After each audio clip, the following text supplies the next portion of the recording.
قیامت کا دن بڑا ہولناک دن ہوگا۔ اس دن جب بندے قبروں سے اٹھیں گے تو قبروں سے برہ نہ اٹھائے جائیں گے، قبروں سے جب اٹھائے جائیں گے تو وہ کفن ان سے اتار لیا جائے گا۔ یہ بات جب ام المومنین سیدہ عائشہ رضی اللہ تعالی عنہا نے سنی تو ان کا وجود تھر تھر کانپنے لگا اور عرض گزار ہوئی، یا رسول اللہ پھر ہم ایک دوسرے سے حیا نہیں آئے گی؟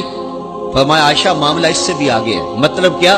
اگر کسی کو ہوش رہا تو حیا آئے گی نا، ہوش اڑے ہوئے ہوں گے، ہول قیامت طاری ہوگا، بدن کانپ رہے ہوں گے، کلیجے لرز رہے ہوں گے، دل خوف سے پانی پانی ہو رہے ہوں گے، پتے پانی ہو جائیں گے، تو حشر کے میدان میں جب لوگ جائیں گے تو سب سے پہلا سوال جو رب لوگوں سے پوچھے گا وہ کیا ہوگا؟ صحیح حدیث میں آتا ہے ان اول ما یحاسب بہ العبد بصلاتہ، قیامت کے دن بندوں سے اللہ تعالیٰ سب سے پہلا سوال یہ پوچھے گا کہ کیا تم نے نماز پڑھی تھی؟ سب سے پہلا سوال یوم حشر میں قیامت کے دن نماز کے بارے میں، اور اللہ تعالیٰ جل شانہ قیامت کے دن لوگوں کو اپنے حضور سجدہ ریز ہونے کا حکم دے گا کہ آج مجھے سجدہ کرو۔ دنیا پر کوئی سجدہ کرتا ہے یا نہیں کرتا؟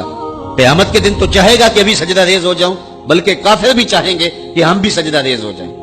جب اللہ کی طرف سے سجدے کا حکم ہوگا تو بتوں کو سجدہ کرنے والے بھی سوچیں گے کہ آج ہم رب کو سجدہ کریں کہ اس کے حکم کی تعمیل ہو جائے، لیکن سجدہ کرنا چاہیں گے تو بے نمازیوں کی کمر اکڑ جائے گی، وہ سجدہ کرنا چاہیں گے بھی لیکن سجدہ نہیں کر سکیں گے، اور پھر رب کے سامنے جو ذلت اٹھانا پڑے گی، جو رسوائی اٹھانا پڑے گی، اس کو لفظوں کا پیراہن نہیں دیا جا سکتا۔ اور پھر جو بے نمازی ہوں گے اللہ کے حضور سجدہ نہیں کر پائیں گے، اللہ تعالیٰ انہیں اس صف میں کھڑا کر دے گا جس صف میں فرعون کھڑا ہوگا، نمرود کھڑا ہوگا، حامان کھڑا ہوگا، قارون کھڑا ہوگا، ابی بن خلف کھڑا ہوگا۔ دشمنان خدا جس صف میں کھڑے ہوں گے بے نمازی کو اس صف میں کھڑا کر دیا جائے گا۔ میری لمبی تقریر نہیں، میں یہ آپ سے پوچھتا ہوں اور اپنے آپ سے پوچھتا ہوں، کیا ہم یہ گوارا کرتے ہیں کہ حشر کے دن ہمیں فرعون کے ساتھ کھڑا کر دیا جائے؟ کیا یہ ہم گوارا کرتے ہیں کہ حشر کے دن ہمیں نمرود کے ساتھ کھڑا کر دیا جائے؟ کیا یہ ہماری طبیعت اس کو برداشت کر سکے گی کہ رسول اللہ کے دشمنوں کے ساتھ ہمیں کھڑا کر دیا جائے؟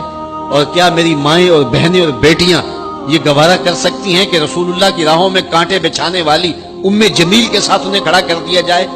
یقیناً ہم کبھی نہیں چاہیں گے، ہم یہ رسوائی کبھی برداشت نہیں کر سکتے۔ ان کے پاس کھڑا ہونا ہی قیامت ہے، ان کے ساتھ کھڑا ہونا ہی عذاب ہے، اور پھر ان کے اوپر لعنتیں بھی برس رہی ہوں گی، اور ان کے چہروں کے اوپر تارکو لک مل دی جائے گی، اور وہ رسوائیوں کے گڑے میں ہوں گے، تو ان کے ساتھ کھڑا ہونا تو بہت بڑا عذاب ہوگا۔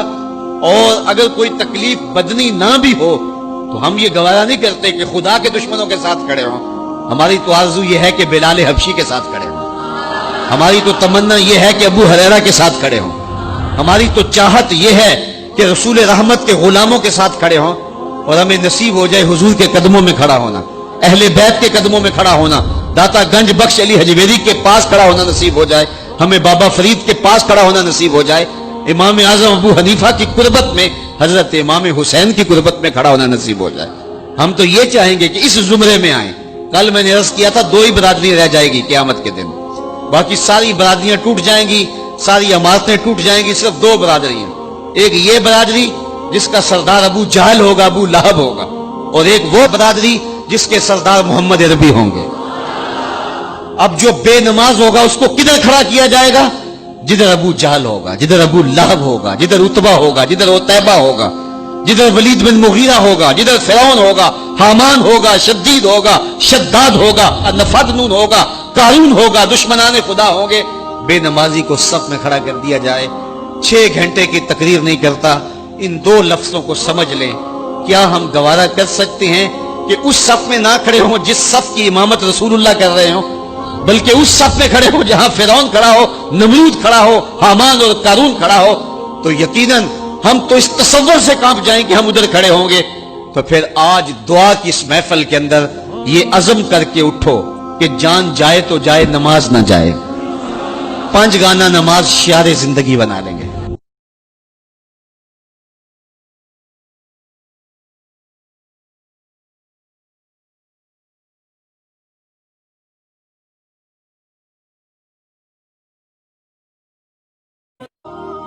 حضور نے فرمایا اللہ اس شخص کے چہرے کو تر و تازہ رکھے جس نے میرے سے کوئی حدیث سنی، پھر جیسے سنی اس کو ویسے آگے پہنچا دیا۔